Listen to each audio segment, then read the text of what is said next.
Queen Victoria was born in 1819 and she was the British Queen from 1837 until her death in 1901. She reigned for a very long time, 63 years, and she was the last British monarch of the House of Hanover. Her father was not a king but only a duke.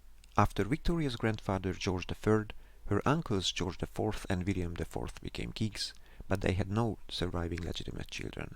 Since Victoria's father had already died at this point, Victoria became queen in 1837. But let's focus on her descendants. Victoria married Albert of Saxe-Coburg and Gotha in 1840. They had 9 children together, and surprisingly all of them reached adulthood. Back then, sons were more important than daughters. Because of this male preference, the next British monarch was not the oldest child, also known as Victoria, but the oldest son, Edward VII.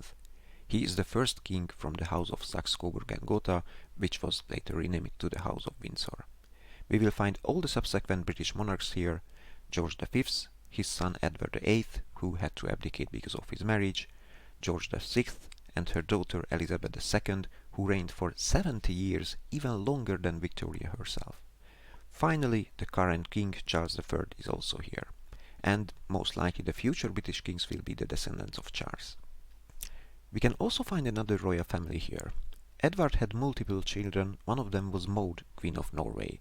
She was only a queen consort, so basically only the wife of a sovereign king, but her descendants became kings of Norway, Olaf V and the current king, Harald V. Let's check Victoria's oldest child, also known as Victoria. She married Frederick III, the German emperor, and her child Wilhelm II was the last German Kaiser. He had to abdicate after the First World War, and Germany was proclaimed a republic. Victoria's other child, Sophia, was the queen consort of Hellenes, and her son Paul and her grandson Constantine II became kings of Hellenes. Constantine was the last king in Greece, as the monarchy was abolished in 1973. If we check the third child of Victoria, Alice, we cannot find any new kings or queens. But one of her descendants was Philip, the father of the current British King Charles.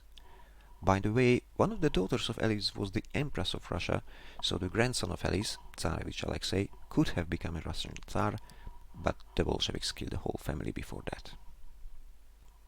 If we check the next child, Alfred, we find 2 royal families. Karol II and Michael I became kings of Romania, and Peter Karađorđević became king of Yugoslavia. After the Second World War, both monarchies were abolished. None of the descendants of Helena and Louis became kings, but we can find new kings if we check Arthur. Her daughter Margaret was the crown prince of Sweden, her granddaughter Ingrid is the queen consort of Denmark, and the great-granddaughter Margaret II was the queen regnant of Denmark. She is still alive, but already abdicated. Currently Frederick X is the king of Denmark. We can also find the current Swedish king here. Carl XVI Gustav is the great-grandson of Arthur. The next son of Victoria, Leopold, is also an ancestor of Carl Gustav. Finally, the youngest child is Beatrice.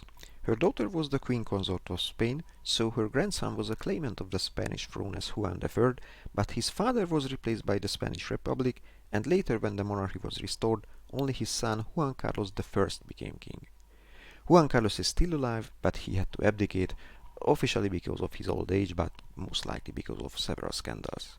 The current king is Felipe VI. Moreover, if we check the mother of Felipe, she is the daughter of Paul, hence also a descendant of Victoria. So, to summarize, if we check the descendants of Victoria, we can find several kings and queens. Some of them are still reigning currently.